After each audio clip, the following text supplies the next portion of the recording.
end of keepable, but I think a 2-drop on the play is fine. Guaranteed Mama Yeti on 4. I think we'd probably mulligan this on the draw, but on the play, I think this is... It's not what we're looking for.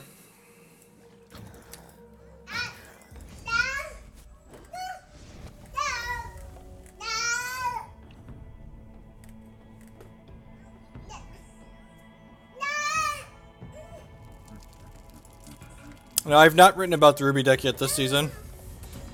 At least I'm pretty sure I haven't written about the Ruby deck yet this season. You're gonna make me doubt myself and double check my work. I'm pretty sure my articles this season have been about...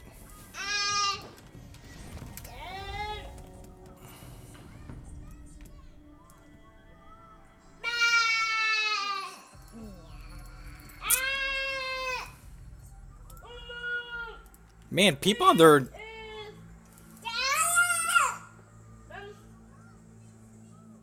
Yeah, I haven't written about this deck. Alright, let's kill that. I wrote an article about this deck a couple seasons ago. The Angus deck's been around for a little while. Let's do that. Let's do that. And smash for 7 here.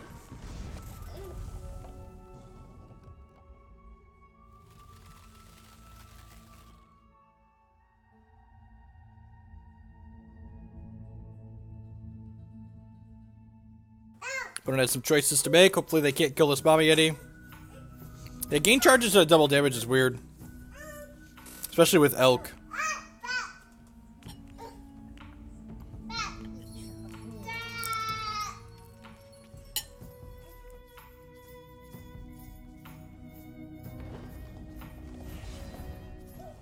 Like, if this was double damage Swift Strike, I'd be in a pretty terrible spot.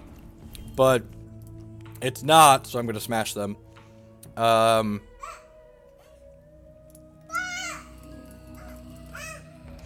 Like, they wouldn't even be dead here. Like, if this was double damage Swift Strike, they'd block this, kill it, and then possibly kill me on the backswing. Instead, they're dead.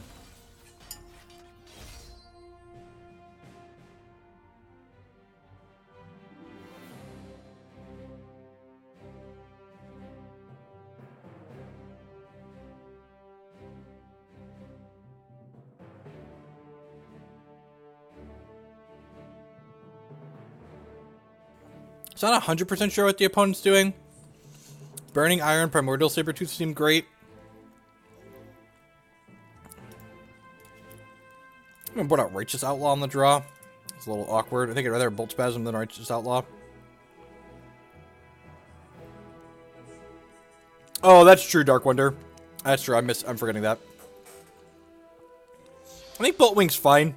It lets us fly over, but maybe that's not what this match is about.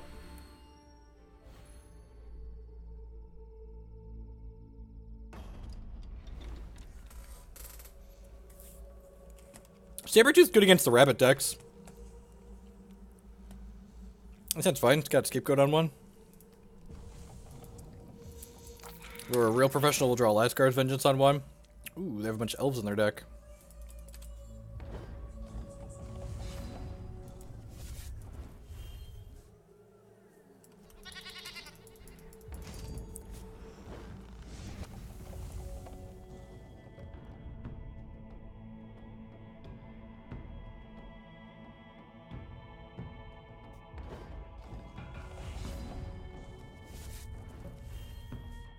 Alright.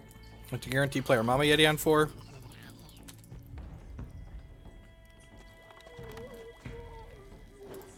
That's rude.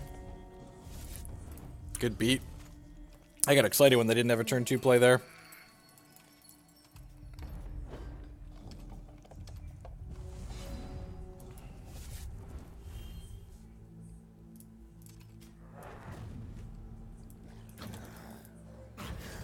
Cackling Magma's pretty good, though.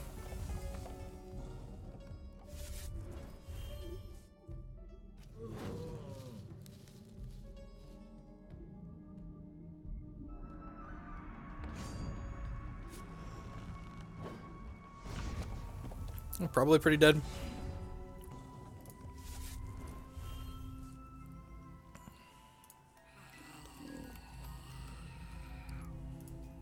Is block in Mama Yeti's vocabulary? Yeah, maybe it is.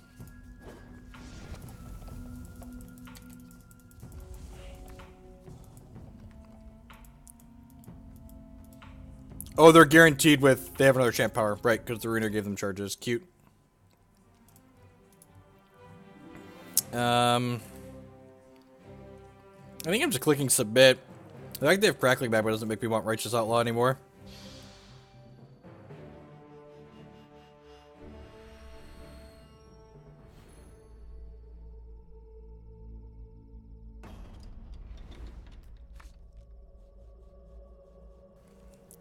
This hand's great.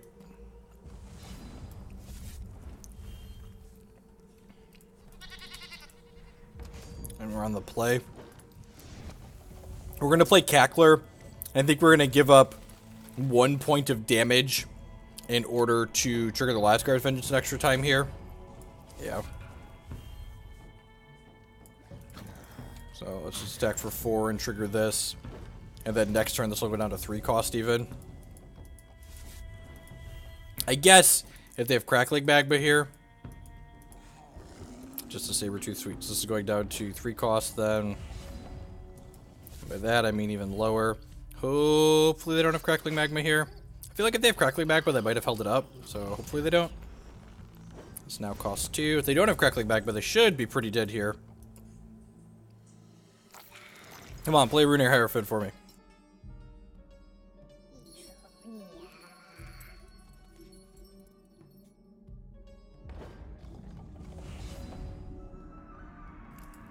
Are they dead? 4, 8, yep, dead. Oh, wait, huh. Did I just mess that up? I think I just messed that up. Nope, still dead, because I'm an idiot, doesn't matter. I'm exactly dead. Pew! Ruby deck wins! Yay! If you're looking for a deck that's fast, efficient, and consistent, this is the deck for climbing the ladder with. People often ask me what's my recommendation for climbing the ladder. This is it. It's great. If you're winning half or more of your matches, you'll be happy with this deck. And we'll move up the ladder fairly quickly, winning half or more.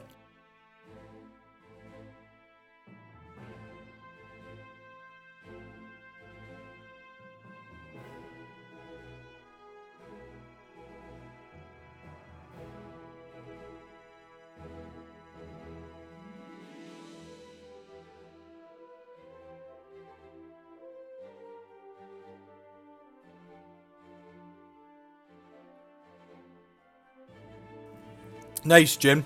And congrats, Full Metal Alchemist. Yeah, I mean, yeah, if you like playing efficient red decks, this is definitely that too.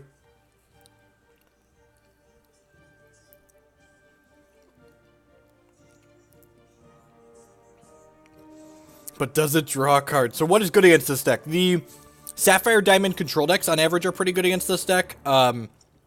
Dreaming Fox's 25 starting life combined with things like Silver Talon Adjudicator and 4 cost 4/6 dark cards tend to give it a little bit of a hard time. The Deathcry deck.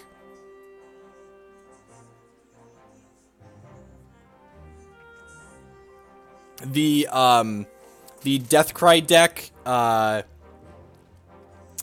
is a harder matchup too occasionally, because when you Lazgar their stuff, it then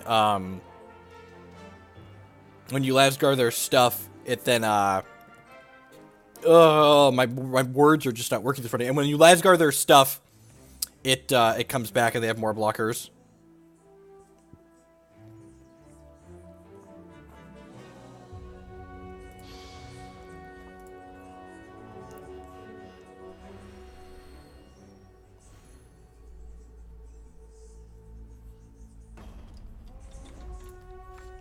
That being said, you know what your best matchups are with this deck? Winning the coin flip. Alright, chat. I need you to type yes or no in chat. Do you believe? Do you believe? Do you believe? Can we get there? Are we going to do it? This hand could probably win if we hit our second shard by turn 3.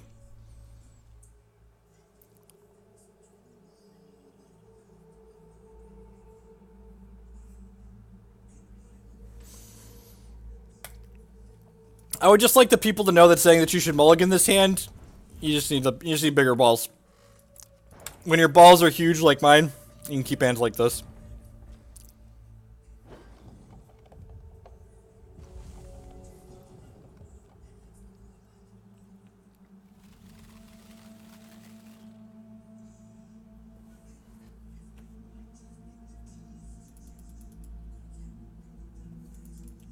Survey says,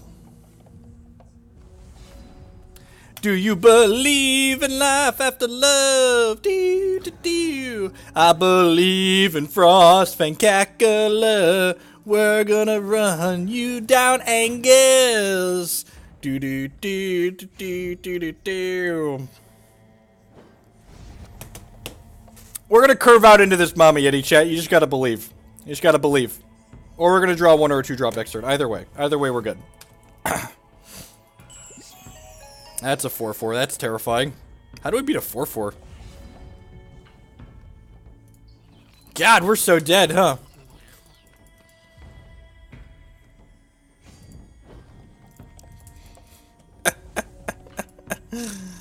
Ah! Man, we're so unlucky. Didn't draw a 3rd resource. We're so unlucky. Yeah, this is why Red League's gonna be tough match. It's like have a 2-mana 4/4.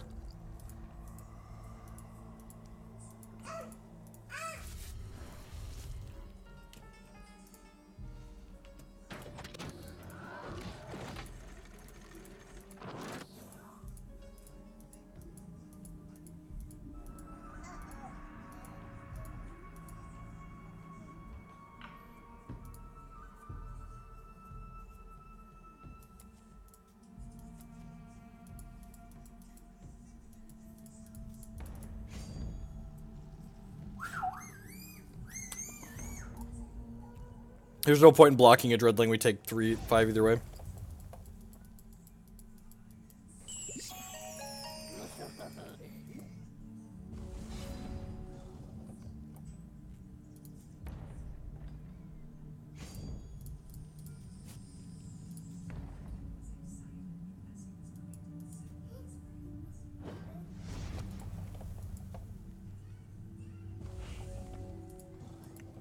I assume we're dead this turn. This is like Crusader as a 6/6.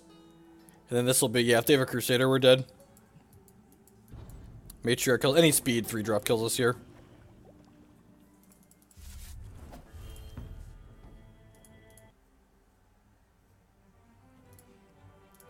Burning Ire, Primordial Sabretooth. Cremate's fine, Fireball's fine. I'll cut the Boltspasms, I think. Lazgar's Vengeance is fantastic. Boltwing seems fine for swinging over a gummed up board. Righteous Outlaw not good enough? Maybe.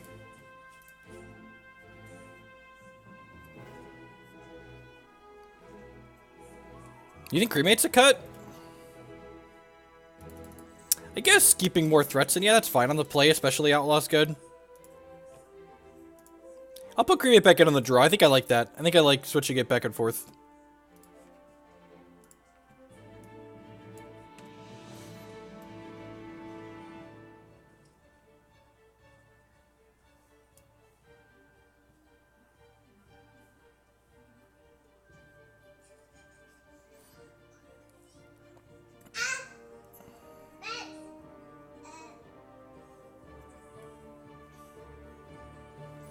Yeah, the fact that Slagpot's an aggressive champion that has a high starting life total is really strange, because it feels like most of the aggressive champions of this game, they're penalized for being an aggressive champion by, like, having a low starting life total, which makes them worse than the aggressive beers.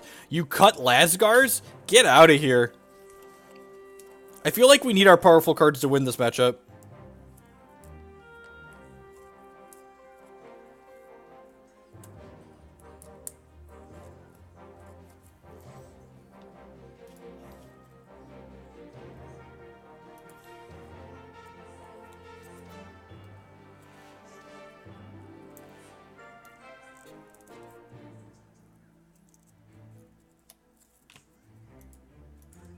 The Slagpot's ability is really good, Bob.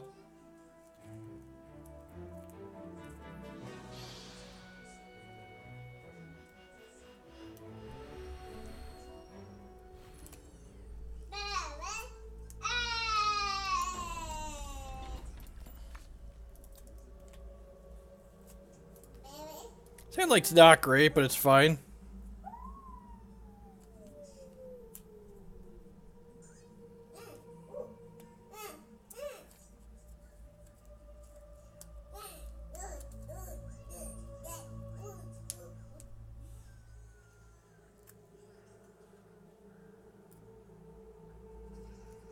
Deep, deep, deep, deep, deep, deep, deep, deep. Deep, deep, deep, deep, deep, deep. And then kill their first 4/4. Have some reach. Did you poop, tiny child? You smirking? You're smirking? Nope, no poop in there.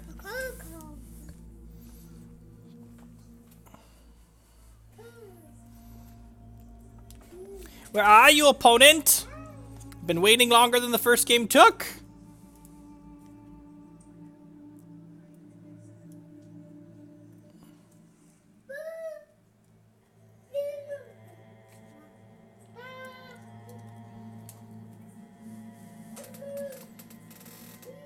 Baby Parrot's got good parts, but it has some literally crappy parts too.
Well, sorry for the delay, folks, you know. It's the TCG thing sometimes. Maybe we'll get a free one here. Make up for the bad hand that I kept in the first one.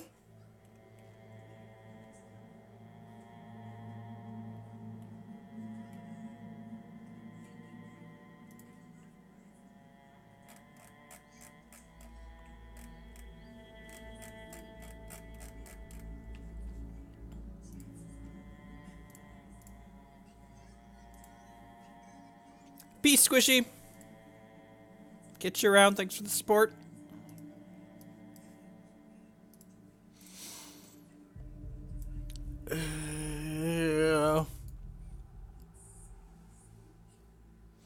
Yeah, I feel like the timeout process could be improved in Hex. I don't know how I would want to do it to make it fairly, but like the 12-minute timeout wait is such a killer. Even when you're not streaming, like, it's like, well, this is 12 minutes of my life that aren't coming back to me now.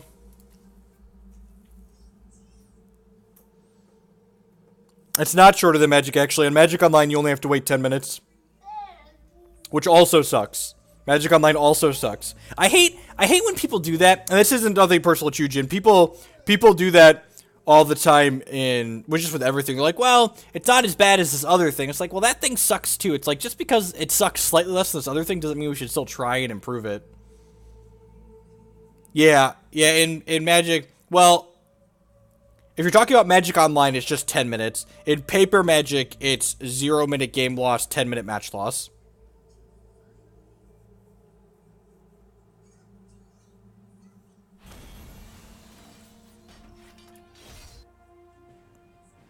Alright, I mean, I guess I'm gonna bring Cremates in on the draw instead of these Righteous Outlaws. Hit save if we play a game. No, it's just straight 10 minutes and the match ends. Going to take a moment and go promote my article. If you are a Magic player, my Legacy article on Grixis Delver just went up on Star City Games, the second part of my Grixis Delver primer.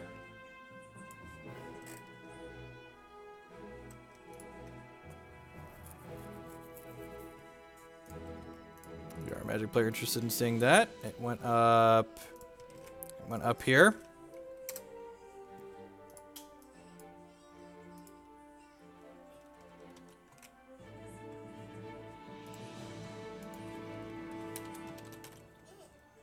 Our opponent just wanted to be able to play for the third game.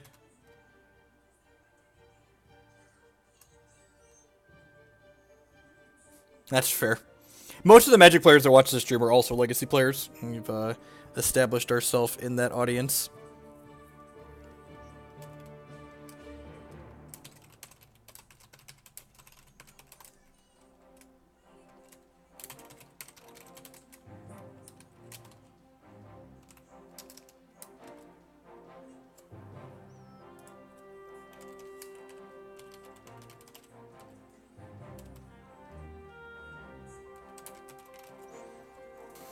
Thoughts on Giftstorm in Modern currently? I think it's one of the plenty of fine tier 2 decks that's degenerate enough to be reasonable. Again, it's just one of those decks where like you're choosing who you're winning and losing to mostly when you register for the tournament, not when you actually play the games. And do we just like watching formats we can't afford?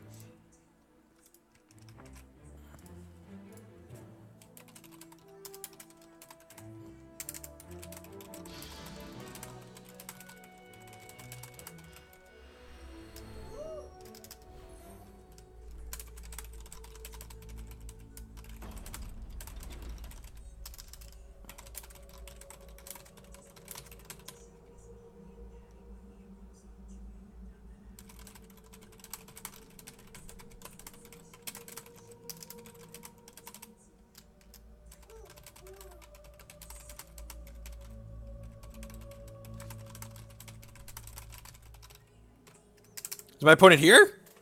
Is my opponent here? They had to click. Oh, okay. Yeah, weird. Weird. So we got a free. Weird.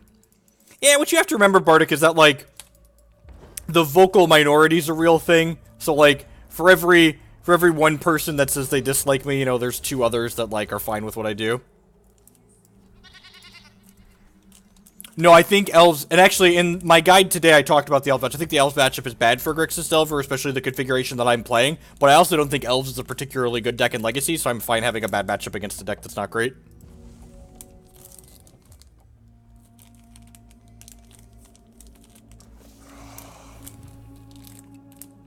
The Scapegoat start is not good against a turn 1 blocker.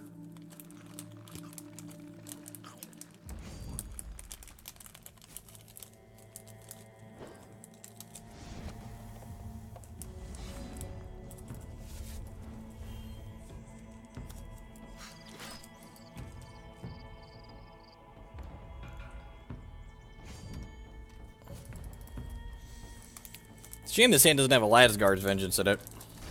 That would be nice.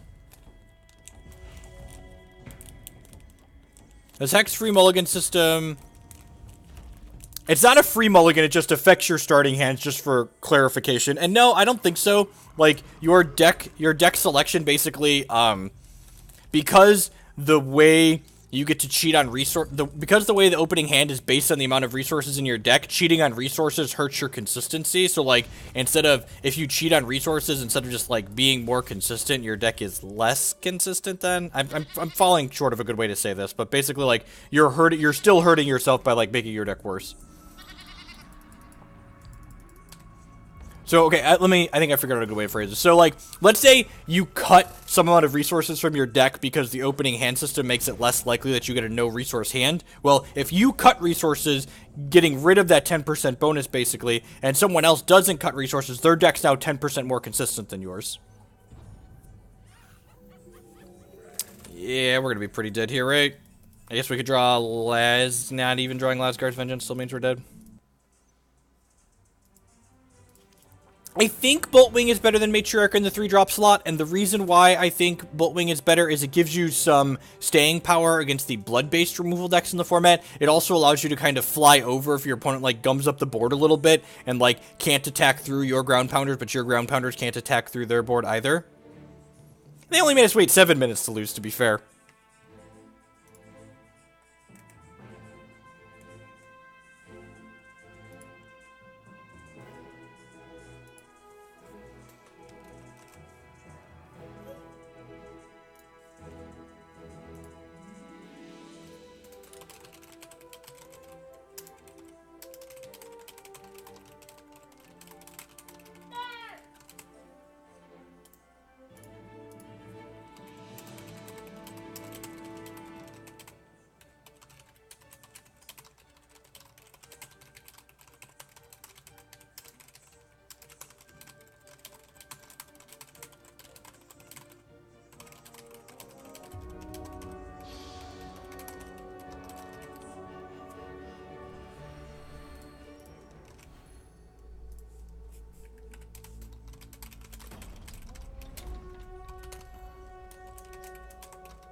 Alright, let's go first here. Hand's decent, a little resource heavy, but Goat on 1, Spasm on 2, Mama on 3. I guess Bolt on 1 is a little bit more damage output. It's just opponent's playing McBombus, so it kind of sucks if they have like Thunderfield Seer on 1.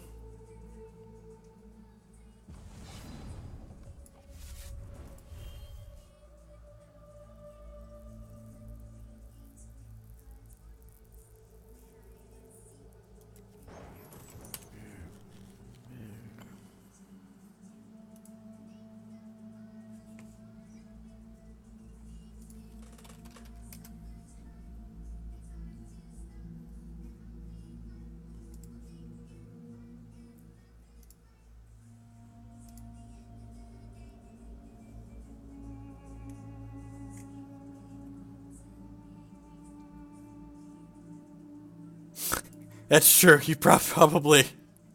This is mostly a Here's My Stuff deck.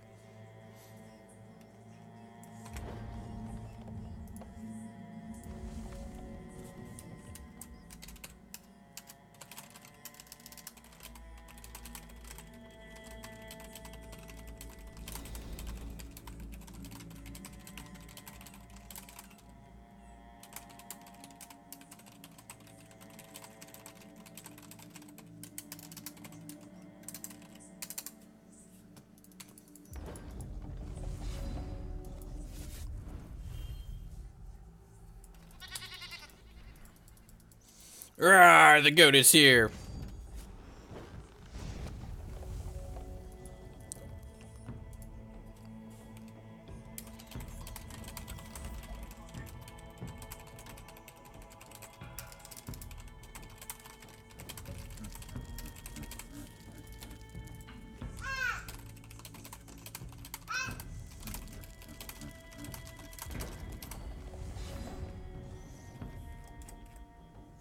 There are no referral codes for the actual Hex TCG game. If you do end up buying singles for the game, Hall, hexprimal.com, the Jeff5 discount code is a referral bonus for me on there. But if you're just signing up for the game, nope, no referral bonuses, just jump on in. Compared to Magic, how expensive is this game? The Tier 1 constructed decks in Hex tend to range somewhere between $50 and $150 depending on the season. Hex has a full buy-sell trade secondary market, so it's going to fluctuate depending on like where card prices are. Just like in Magic, chase cards are more expensive right when the set comes out, and then the prices come down as the set gets drafted more. This deck that I'm playing right now, for instance, I think it's about $80, and this is probably one of the Tier 1 aggressive decks in the format. I have a list of budget decks here. So one of the things that's neat about Hex, if you've only played Magic Online before, like a lot of other digital TCGs, Hex has a free-to-play competitive ladder, so if you have a constructed deck that's reasonable, like all of these budget decks are reasonable, you're able to just play the competitive ladder as much as you want and earn the free ladder prizes. Yellow Hat with the auto host. Welcome to folks coming over from Gabe and Steve stream. If you've come over from there before about this time of day, you know we are currently playing Hex Shards of Fate, which is a fully digital TCG that's similar to Magic, but uses the digital design space to kind of reduce some of the frustrating variants that Magic has on occasion. We are playing a mono red deck today in Hex. Boltspasm's pretty terrible in this matchup, and Righteous Outlaw's pretty terrible in this matchup because my opponent has a lot of X1 troops. So my 3/1s and my 2/1s don't trade terribly profitably with them. Runic Missile is a pretty good card. It does 1 damage to one of their things, and then it turns into a rune, which basically it's kind of like a delayed recast. So this kills 2 of their 1-cost things most of the time. Reginald's Riposte is reasonable. This is a pseudo negate. It takes one of their actions or spells off the chain and puts it into our hand and then lets us recast it. If we don't recast it the following turn, they get it back. Where you need to be on the ladder to get into the Hex event. So the invite Hex tournaments that happen every other month are awarded to the top 64 players, the limited and constructed ladder. Hex also has open invite tournaments every Sunday. They have a They have a $15 sealed tournament that pays $1,000 in cash prizes to the top 4, as well as in-game prizes down to the top 32 places. And then there are free-to-enter constructed tournaments every Saturday, Sunday, and then one day during the week as well, that you just need a constructed deck to play that don't have any cost.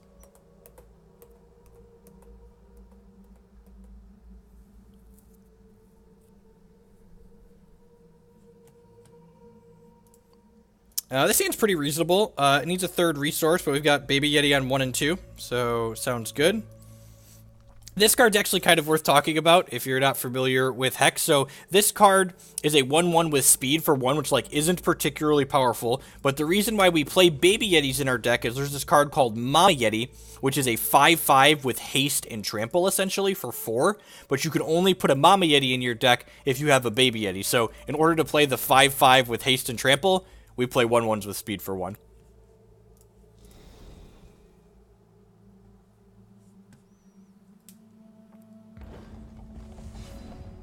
And we drew a goat on 1. So the goat is an 0/1 that can't block, and every time it attacks, it gains +1 power permanently. And then if my opponent blocks this card, it comes back to our hand. So basically they can't kill this inside of combat, because if they go to block it, we'll be able to bounce it.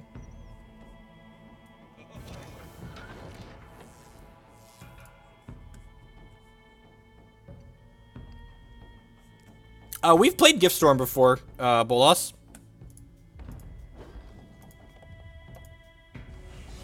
I really am not a fan of the slow shards in this archetype.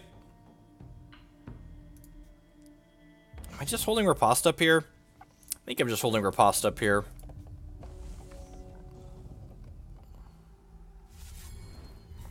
It's a 1/2, yep. How do we ever beat a 1/2? Hopefully they have Landopod Sight here and then we draw a resource. Alright, so this takes their Landopod Sight off the chain. Unfortunately, we need to hit a resource in order to play this. So this becomes Ruby so we can cast it and it goes into our hand. And then if we don't play this out, it goes back to my opponent next turn. Because I knew I was playing Riposte this turn most likely and I don't want to lose that resource basically. That's why I didn't attack. Shard please. Pretty unlucky. Alright, well, we're going to do these and they're going to get the Landopod Sight back. I guess I could, hold up Riposte again, but that doesn't sound appealing. Yeah, and, the floor on that card is Remand, right? But, the ceiling is much higher than that.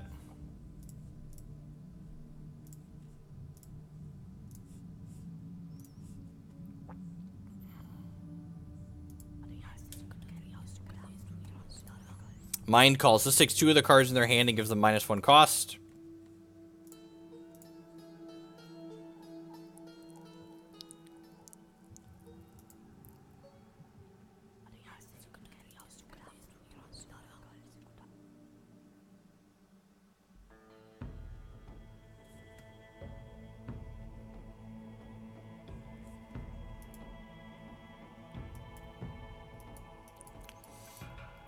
We're pretty far behind this game. This Boltwing Phoenix, if it dies, might be able to steal it back, because on Deathcry this can deal damage equal to its power to each of my opponent's troops, but they've got a lot of damage here.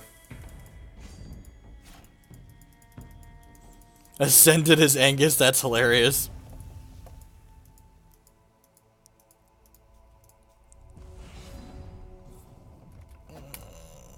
I'm gonna die without a shard. Let's get back in here.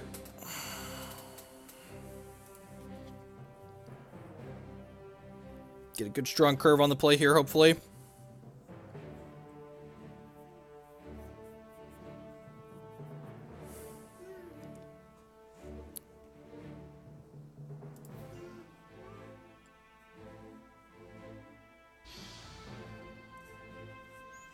I think Outlaw is pretty poor in the matchups where they have a lot of blockers for him.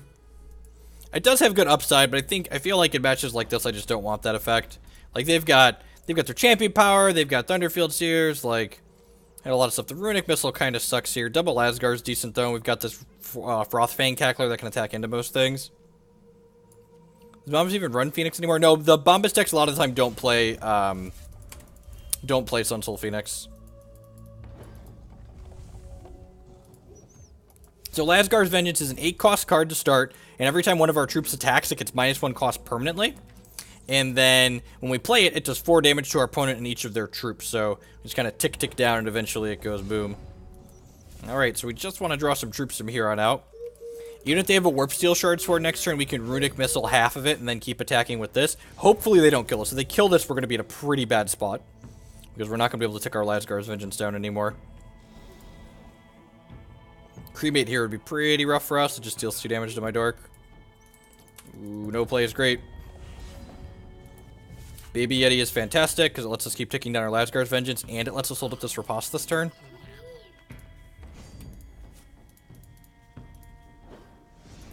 So if he has a line of pause sight next turn, we get to take that with the Riposte and play it, because we have 3 resources to play it this time around. Be kind of surprised if they don't do something to impact the board this turn.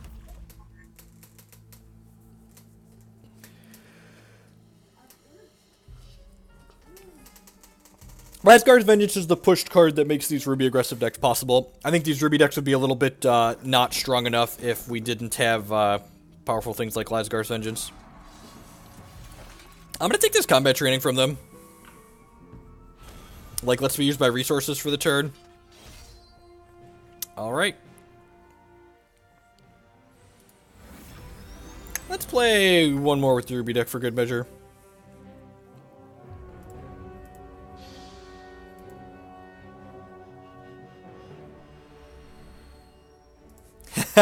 Yeah, you lose. Yeah, Angus Mirror, and we cleverly won the coin flip. This hand is great. I think we're always supposed to Boltspasm on 1, right? Or are we supposed to Goat? I think we're supposed to Boltspasm. So, like, let's count really quick. So, Boltspasm, by turn 3, has attacked twice for 6. Goat attacks for 1, then 2, then 3. So, it's attack for 6 by... I think we're supposed to Goat, actually, right? This does more damage overall if it lives, right? If this lives, it does more damage overall, I think, is actually true. Like, goes unmolested. I think I just let their Goat live because I was on the play. I think I just want to save... I guess the flip side of that is I'm playing this Phoenix next turn. Do I want to kill their Goat, or do I just want to send this upstairs? I might just want to send this upstairs. What is it? Does this change the clock? So next turn, I'm attacking for 3, 6, 8, down to 6. Oh yeah, so it doesn't change the clock, so let's just kill the Goat.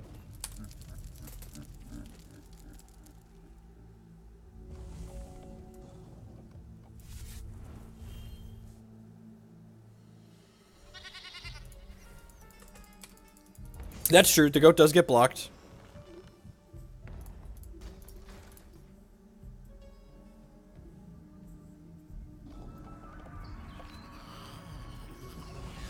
Baby Yeti blocking our spasms was a little annoying. I think I'm actually okay with it trading with the spasms, since it means my Goats get to get through, so yeah, I'm just going to offer this trade.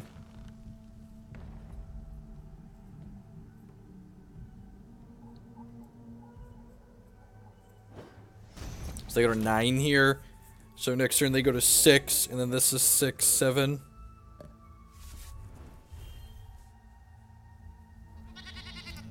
Okay. They can't even really kill this, because when this dies, I can just bring it back to my hand to give it +1/+1. Alright, let them block here.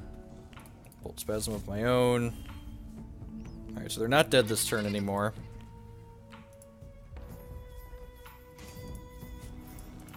Not in a good spot, though, either.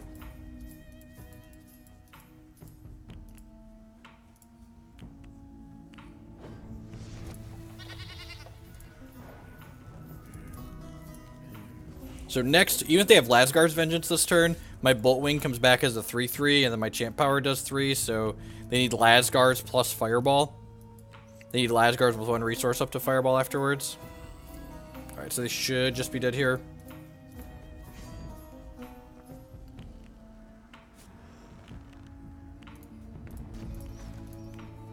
I go to 9. Go to 6. Kill you on the backswing. Okay. Alright, so in the mirror, I like Runic Missile a lot. It's basically why this card's in here. It just like kills 2 of their things. Think I just cut Righteous Outlaw? Nah. I'm gonna cut Boltwing. Do we like Lazgar's Vengeance in the mirror? Bob, are you still here? Do you like Lazgar in the mirror? Is it? I feel like it's Boltwing or Lazgar that's got to go here. Maybe it's just like a coward split of the 2. This card's really good when it's in the opener, but it's kind of mediocre otherwise.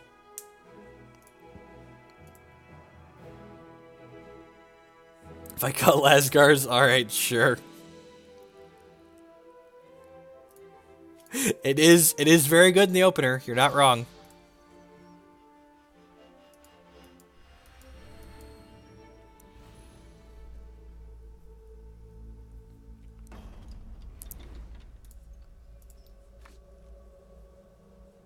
This hand is so good, it has Lazgar's Vengeance in it. And by that I mean we're on the draw and could probably die without ever triggering it. The babiest of all the Yetis.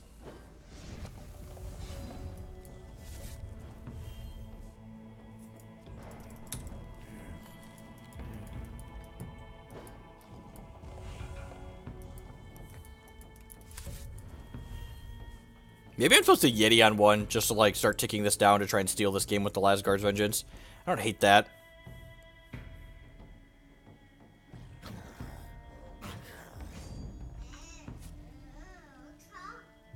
No blocks. Alright, so they either don't have Lazgar's, they think they can kill me before it's relevant.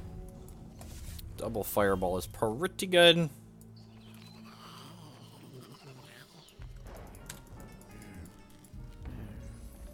I don't know if I agree with that, Bob.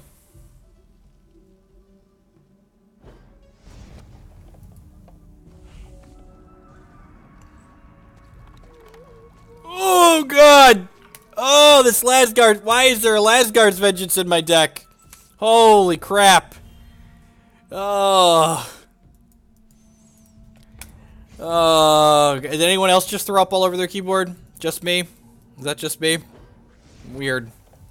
Weird. We've got Runic Missile. They've got Crackling Magma. Good beat. Good beat.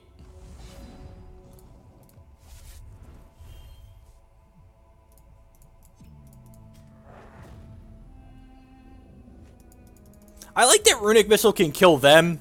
I've killed my opponent with Runic Missile more than once. You can, like, play Runic Missile on 1.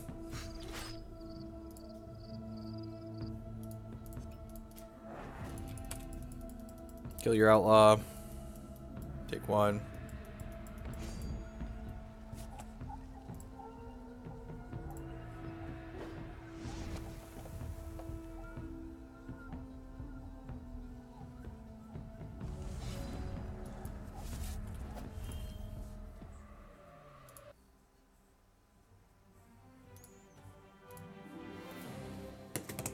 Alright, so the best piece of advice I can give you for the mirror is win the coin flip. I would 10 out of 10 recommend being on the winning side of the coin flip.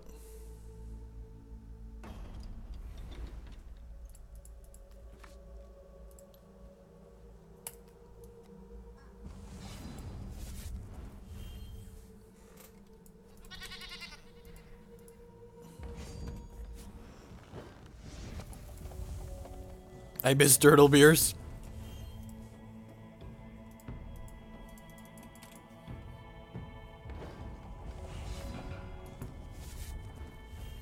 Alright, drawing a resource there is actually okay.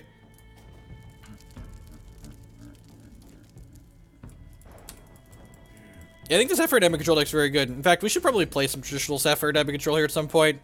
It's a good thing to do tomorrow. We're almost done with today's stream, but tomorrow that could be fun. Yay, no crackling magma. Oh geez, just 2 blockers, that's so rude. 2 attackers, deal.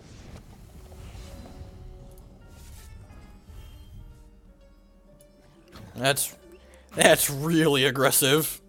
I get that when you start blocking, you're probably losing, but like...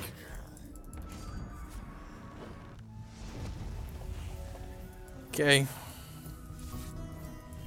They've attacked twice, this will be 3 times. So they can't even Lazgar me this turn. They can do that, sure.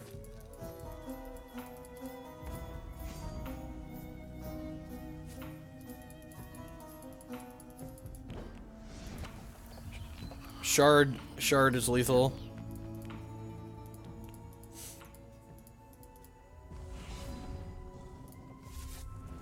Man, let me tell you about winning some coin flips. It's pretty decent plus even. D-E-E-E-Ease. This? Oh, my opponent left before we could say. They said GG's. I love your stream. Thanks for watching, opponent. If you watch this on the replay, thank you very much. I appreciate the kind words.